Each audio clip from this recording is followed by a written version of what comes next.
Então, boa noite a todos os irmãos aí do canal da Fraternidade, né? Estamos aí na segunda semana de outubro de 2023, terça-feira à noite. A cidade aí vem passando, o Alto Vale todo, o estado, né? Por transtornos devido às cheias, né? As fortes chuvas. E o título de hoje, então, a gente vai falar sobre o flagelo. A gente vai ter o que a gente chama, né? Eu lembro lá da infância, eles falavam em flagelados, lá em 83, né? Eu estava com meus 8 anos, então eu lembro que eles falavam em flagelados. Hoje a gente escuta, né, se falar em flagelo do Cristo. E o que isso pode representar para a gente? Qual motivo será de Cristo Jesus, né? O mestre planetário, segundo Emmanuel no livro A Caminho da Luz, o, o Espírito que ajudou a talhar o orbe terreno. A gente vai entender que Deus cria tudo, mas que nós podemos co-criar com Deus. Então, do mesmo modo que a gente está vendo aqui paredes de madeira aqui atrás de mim, né? Então tem aqui parede, tem uma porta, então aqui foi o marceneiro que fez a parede, fez a porta. Então o marceneiro ele não criou a porta, ele co-criou com Deus. Porque o próprio processo da matéria que permitiu que isso se construísse, ela é dada por Deus, um desenvolvimento a qual ainda é muito difícil para o ser humano compreender. Mas nesse contexto, Jesus também já era um espírito crístico há 4,5 bilhões de anos atrás. Então o Espiritismo entende a ciência, o Espiritismo não é reconhecido, é lógico, academicamente como uma ciência, mas ele inicia como uma ciência que se ocupa dos espíritos, do mundo espiritual e da relação que esses têm para com o mundo físico e corpóreo.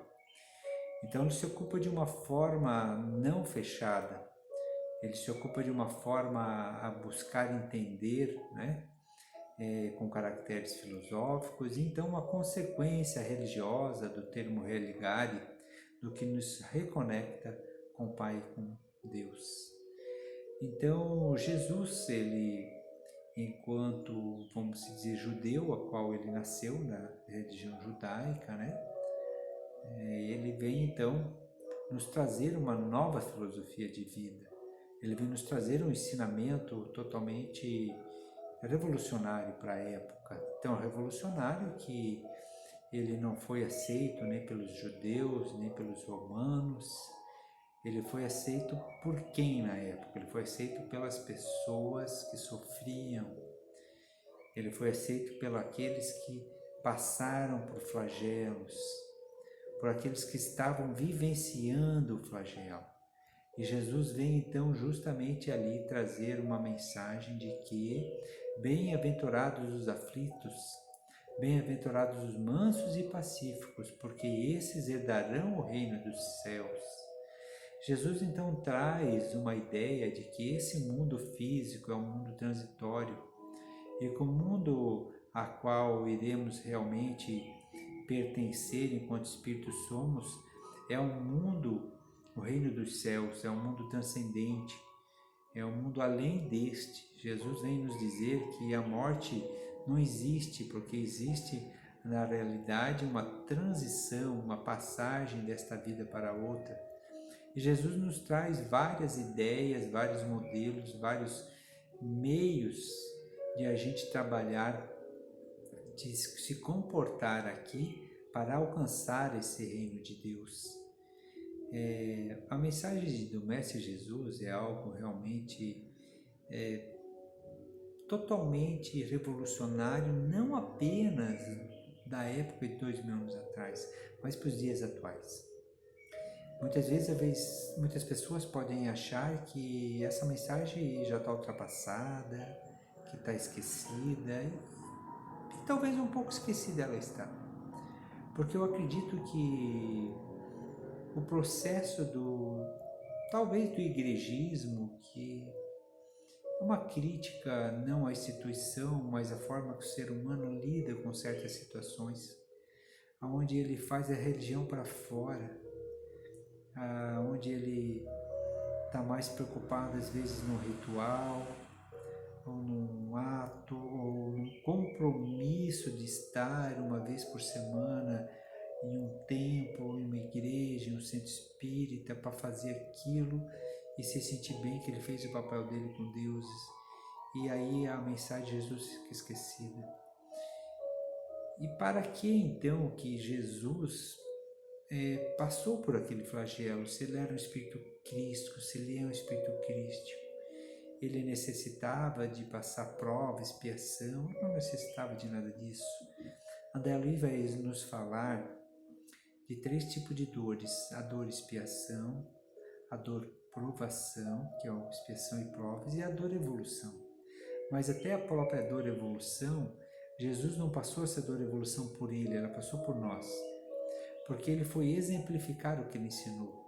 Hoje acontece muitas vezes, a gente fala certas coisas, mas não age da forma que a gente fala. E Jesus, ele ensinava através de parábolas, ele ensinava através da linguagem, ele ensinava para os discípulos, ele já ensinava de uma forma mais pedagógica, mas o seu maior ensino foi viver aquilo que ele ensinou, ele praticar aquilo, ele para sair da teoria para a prática.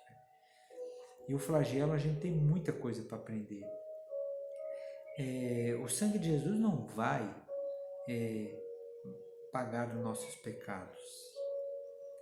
Não é esse o contexto, não é nem o contexto de pecado, é o contexto de a gente viver bem aqui, de uma forma a alcançar esse reino de Deus. E onde está o reino de Deus? Está dentro de nós. Então é da forma que a gente vive. Quando se fala aceitar Jesus até a última hora, você está salvo, é porque se você encontrar Jesus enquanto está vivo, você encontrou o reino de Deus, ele está dentro de você. Mas Jesus é o sentimento, é o agir, é o aqui, é a nossa expressão diante das dificuldades da vida. Jesus não veio dizer que nós teríamos uma estrada de flores e quem o seguisse não teria problema. Ele justamente disse: pega a tua cruz e caminhe com ela. Pega a tua cruz. Então, dos nossos flagelos, agora, cada um está pegando a sua cruz. Só que quando a gente começa a reclamar e buscar culpados, quando a gente começa a ver a sociedade, um agredindo o outro, seja politicamente, a gente não está pegando a nossa cruz. Vamos pegar a nossa, o que me cabe. E a partir do momento que pegou, vamos levar ela para frente. É para frente, não é parar, não deve deixar ela cair sobre nós. E naquele momento que ela estiver muito pesada, que estiver muito difícil, até o Cristo foi ajudado. Quando ele caiu e não aguentava mais carregar a cruz, alguém levou a cruz para ele, um estranho. Então quer dizer que nós também necessitamos de ajuda. E esses momentos de flagelo, olha que oportunidade você poder carregar um pouquinho a cruz do teu irmão, se você estiver melhor que ele. Olha quanta coisa boa a gente pode tirar às vezes de uma dificuldade. Às vezes para o flagelo para alguém pode ser as coisas que ele conquistou com muita dificuldade através do trabalho e de repente ele perder.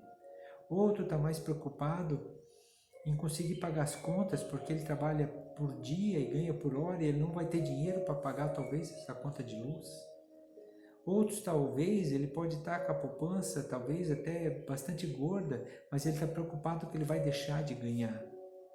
Todos esses são flagelos. Uns talvez não vai perder pouca coisa, pode perder a casa. Talvez alguém pode perder a própria vida. E por que se perde coisas? Você já pensou para refletir por que alguém perde alguma coisa? A gente só perde aquilo que não é nosso. Aquilo que não nos pertence a gente pode perder. Então o pertencimento é uma grande ilusão do ser humano. Não quer dizer que a gente não deve adquirir bens, que a gente deve trabalhar em busca de viver bem, com conforto, com lazer, com uma boa educação, com segurança, porque isso faz o mundo girar, é a lei do trabalho. Mas quantos de nós Se fosse para tirar uma semana de folga, um dia de folga, não tem como. Não dá. Não tem tempo. Às vezes não tem tempo para o teu cônjuge. Às vezes não tem tempo para o teu filho. Agora, quando uma coisa dessa acontece, aí você para. Porque você é obrigado, como a própria pandemia, ela nos obrigou à lei do repouso. Mas quantas pessoas não repousaram? Porque elas ficaram na mente, trabalhando, pensando, e não estavam em casa. Quantas famílias não souberam ficar aquelas semanas ou meses em casa, com aquelas pessoas que são sua família? A enchente é mais rápida. Mas o que nós podemos tirar de proveito desse flagelo? Eu sei que ela vai gerar sofrimento. Eu sei que ela vai gerar dificuldade. Mas uma coisa eu sei, vai passar. Vai passar. E a gente vai vencer isso. Agora, como a gente vai vencer, vai ser de cada um de nós. Como você olha isso? Como você olha as dificuldades? Você olha as dificuldades para reclamar delas? Ou você faz como Jesus? Você vai para frente, se torna mais forte, não por medo de perecer, não por não ter medo também de não perecer, mas por saber que adiante, seja nessa ou na outra vida, se você estar bem, se você se manter bem, você vai vencer. Que essa vida é transitória. Jesus tinha certeza da vida transitória. Então ele sabia que aquela dor era passageira.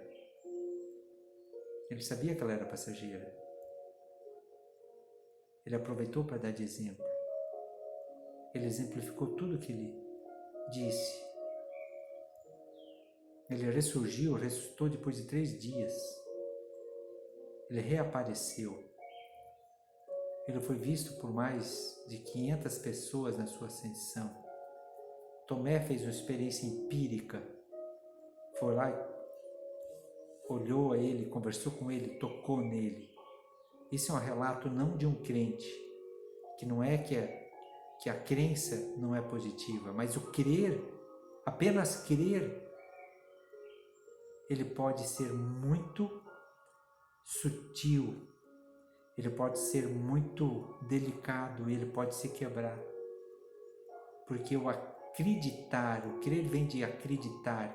É lógico que do termo teológico, da fé, lá dentro, internamente, crer, ele tem força. Mas não é eu crer que, por exemplo, na quinta-feira não vai mais ter chuva e não vai aumentar e o rio vai abaixar. Essa crença pode ser fedeísmo, uma fé cega. Então crer é eu saber que eu vou vencer qualquer coisa que vem.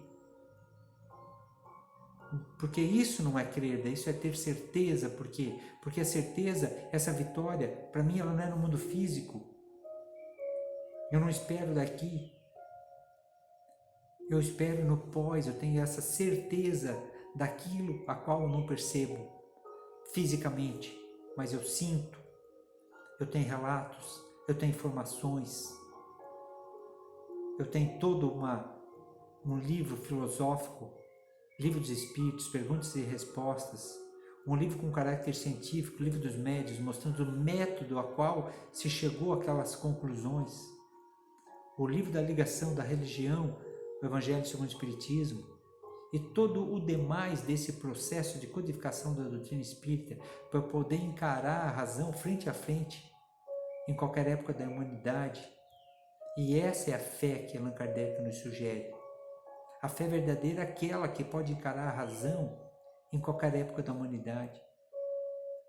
Então, com isso, a gente vai entendendo que o flagelo, enquanto eu reclamo, eu estou em um padrão vibratório que eu não avanço. O reclamar é negativo. O sofrimento não é reclamar. Eu posso estar sofrendo, caminhando para frente. É o que Jesus fez, ele estava sofrendo. Então não estou dizendo que quem está passando por dificuldade não deve sofrer, sofra, para que você consiga externar esse sofrimento dentro de você para fora. Porque se você negar isso, ele fica dentro de você. E isso pode gerar uma depressão. E isso é ruim, isso é negativo. Então bote para fora o seu sofrimento, chore, abrace e fala para alguém como você se sente. Mas não reclame. Depois de você chorar, depois de você ver o que você pode fazer, então vamos fazer. Vamos ver o que dá para fazer. E ali em alguns momentos é aguardar, é esperar, é ver o que eu posso tirar, às vezes de benefício disso. Talvez eu possa conhecer um novo amigo. Talvez eu possa carregar a cruz de alguém, como eu já disse um pouquinho. A nossa reflexão de hoje ela é bem curta.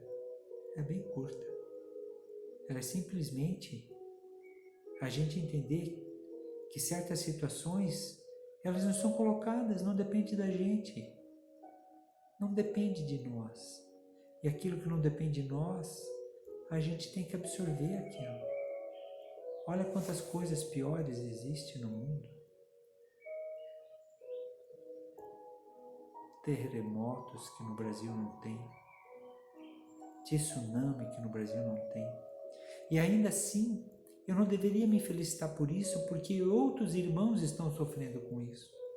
Mas eu devo agradecer a Deus e a Jesus por eu ter nascido em uma terra que acolhe a todos os povos, uma terra que nos acolheu, porque brasileiros são apenas os indígenas, que hoje estão sendo muito criticados. Eles são os brasileiros. Nós somos seres acolhidos por esta terra. Seres de outros lugares. Hoje a gente está acolhendo os haitianos, os venezuelanos, que talvez não conhecem o que é enchente. Talvez eles nunca viram, eles podem estar mais apavorados que a gente, que já é cultural. A gente sabe que vai passar.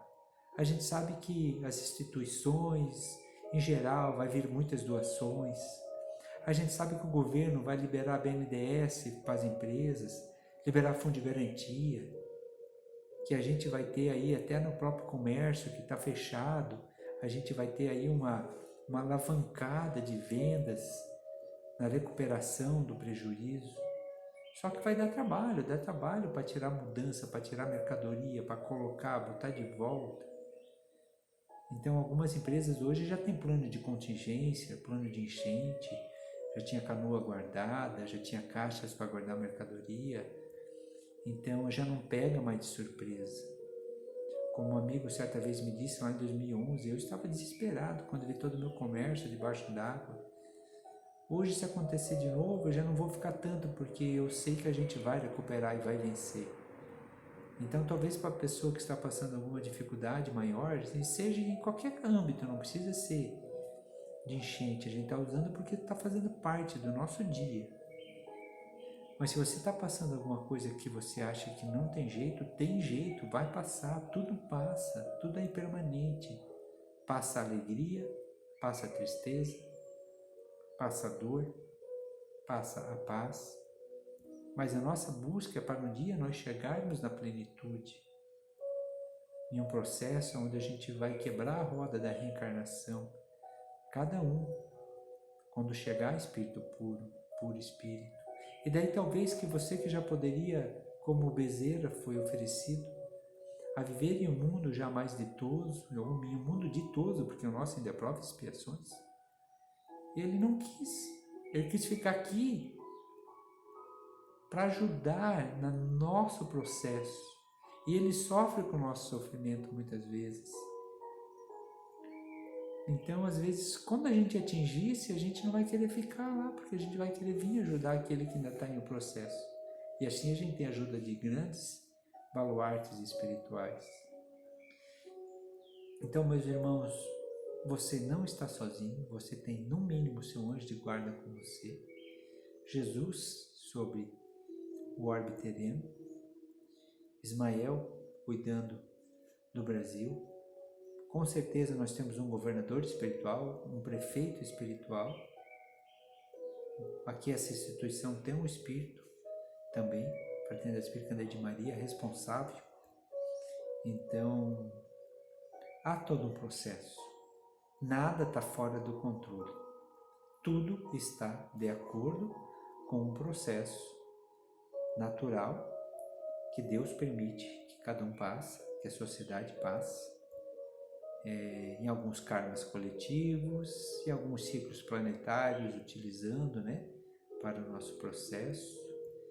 E o que é karma coletivo? Até para dar uma palhinha sobre isso, um assunto diferente, mas que tem corrido aí, sobre aborto, sobre talvez a legalização do aborto. Então o Espiritismo é contrário à legalização do aborto, mas se o Brasil aprovar a legalização do aborto, ele vai gerar um karma coletivo para a população brasileira, porque nós somos responsáveis por aquilo que se determina pelos nossos, vamos dizer, governantes, desde que a gente vive em um país de democracia, e aquilo que acontece coletivamente faz parte do coletivo. Então, em algumas situações, às vezes vale a pena até a gente se manifestar, falar algo.